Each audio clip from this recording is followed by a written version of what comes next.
Former counter-terror chief accuses Farage of inciting Southport violence. A former counter-terrorism police chief has accused Nigel Farage of helping incite violence that broke out in Southport after the killing of 3 children in a knife attack this week.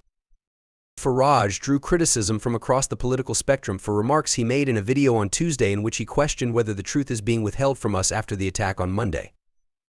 Neil Basu, a former senior Scotland Yard officer who was in charge of counter-terrorism from 2018 to 2021, said there were real-world consequences when public figures failed to keep their mouths shut. Nigel Farage is giving the EDL English Defence League succour, undermining the police, creating conspiracy theories, and giving a false basis for the attacks on the police. He said, referring to the far-right, Islamophobic group, whose supporters are believed to have been involved in the rioting in Southport. Has Nigel Farage condemned the violence?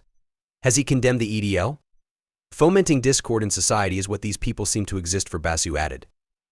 Farage said that it was quite legitimate to ask questions. Others who criticized the Reform UK leader on Wednesday included the Deputy Prime Minister, Angela Rayner, who said Farage had a level of responsibility. And it's not to stoke up what conspiracy theories or what you think might have happened.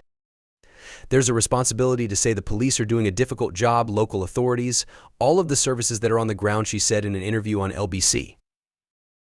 We have a responsibility to hold the community together and say, let's get the facts, and then let's look at what the actual solutions are and what we can do about the horrific situation that we find ourselves in, not to stir up these fake news online. Farage was also described on Wednesday as nothing better than a Tommy Robinson in a suit by Brendan Cox, the campaigner and husband of the murdered Labour MP, Joe Cox. Robinson, whose real name is Stephen Yaxley Lennon, founded the EDL in 2009.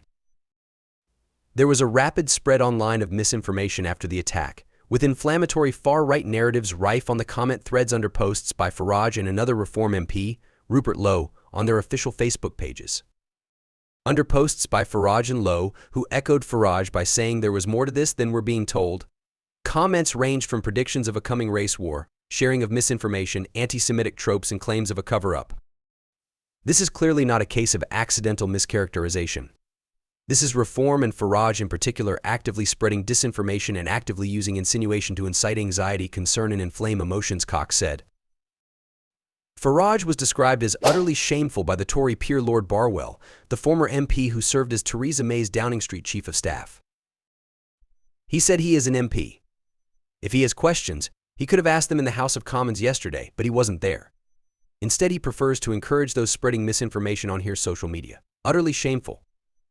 Farage had posted a video on X on Tuesday in which he said he had 1 or 2 questions as he speculated about whether the stabbing suspect was being monitored by security services.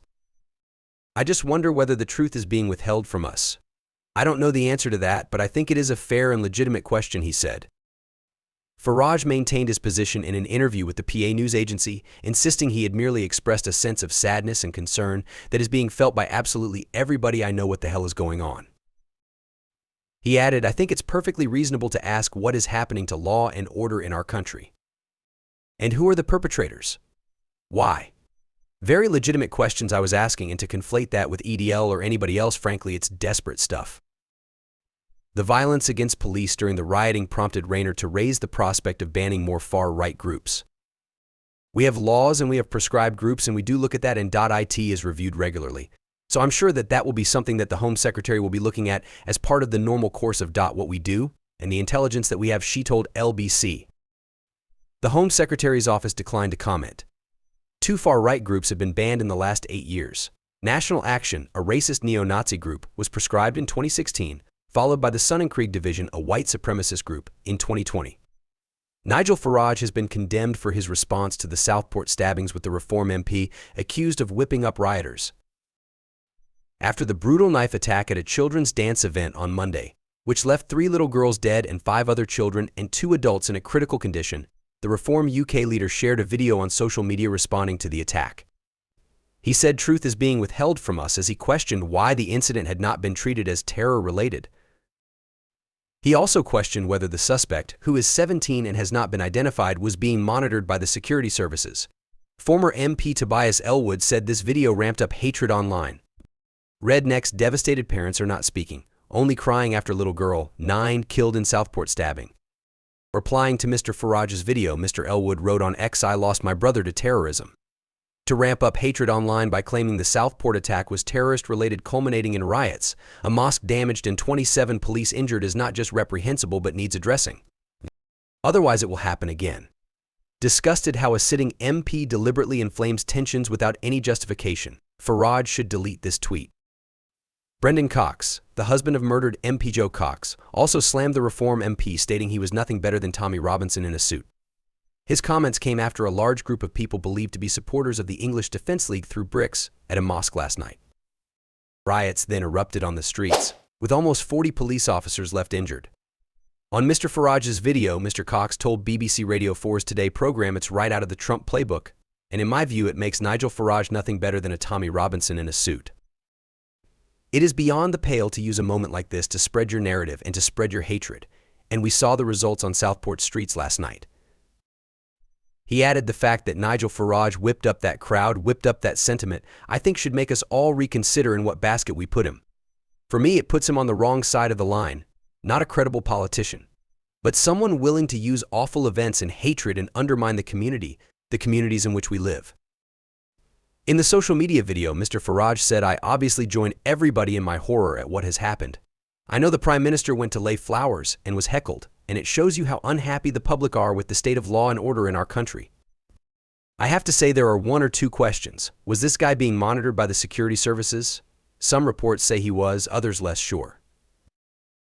The police say it's a non-terror incident, just as they said the stabbing of an Army lieutenant colonel in uniform on the streets of Kent the other day was a non-terror incident. I just wonder whether the truth is being withheld from us. I don't know the answer to that, but I think it is a fair and legitimate question.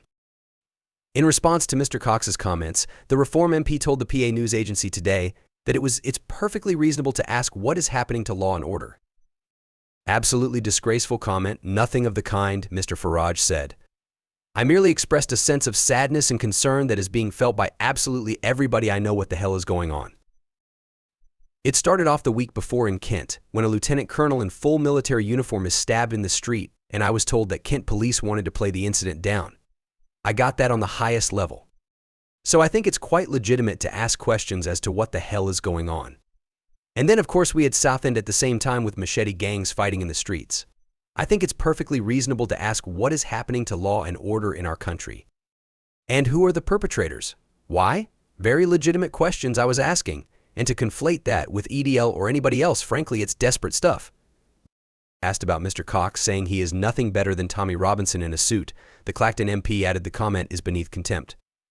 Alice Da Silva Aguirre, 9, BB King, 6, and Elsie Stancombe, 7, were all fatally stabbed on Hart Street on Monday. A 17-year-old boy, who cannot be named for legal reasons because of his age, remains in custody accused of murder and attempted murder.